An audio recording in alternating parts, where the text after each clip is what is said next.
This was President Trump's visit today to the largest retirement village in America. It's a retirement village. So that means it's all older Americans in this crowd. Let the record show, let history note that this is what the President of the United States did today, on the day the country had more new COVID infections than any other day thus far in the entire pandemic. That's how he gathered his fellow Americans together today. So close. Get closer.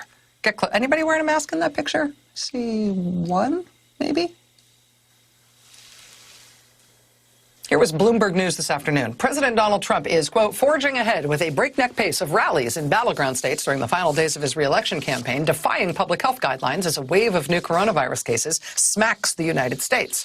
Trump will stage 6 rallies over the next 3 days in Florida, Ohio, Wisconsin, North Carolina, and New Hampshire as he rushes to make up ground on Democratic nominee Joe Biden.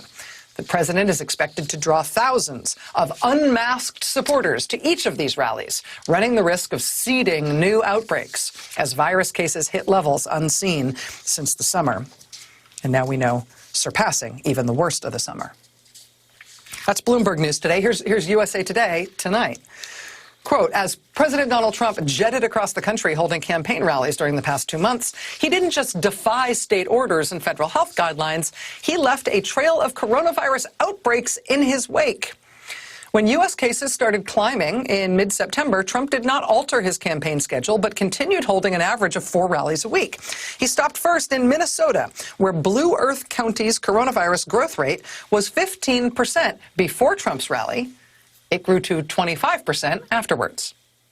3 days later, the president was in Lackawanna County, Pennsylvania, where the coronavirus growth rate jumped from less than 3% before his visit to more than 7% after his visit.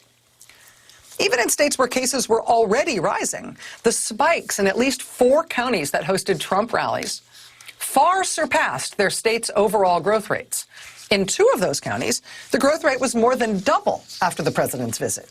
In Beltrami County, Minnesota, where the president held his rally in Bemidji, the case count there swelled by 35% compared to the state's 14%.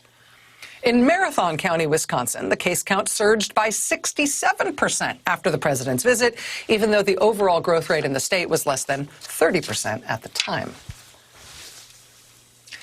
You know, it is one thing to be mad at this president for presiding over the worst botched COVID response of any nation on earth, and 220,000 of our fellow Americans paying with their lives because of it, right? It's one thing to be mad about him botching the response in terms of governance, including the news just tonight that it turns out he disbanded the Federal Vaccine Safety Office last year. Yeah, we'll never need that. Why don't we ever need a federal office to oversee vaccine safety issues? We won't need that. Let's throw that out and not mention it to anybody. You'll recall he also disbanded the Global Health Security Office at the White House in 2018 because that's something Obama made, so it must be terrible. So he got rid of it, and then we got the coronavirus, and then we got it worse than anywhere else on earth.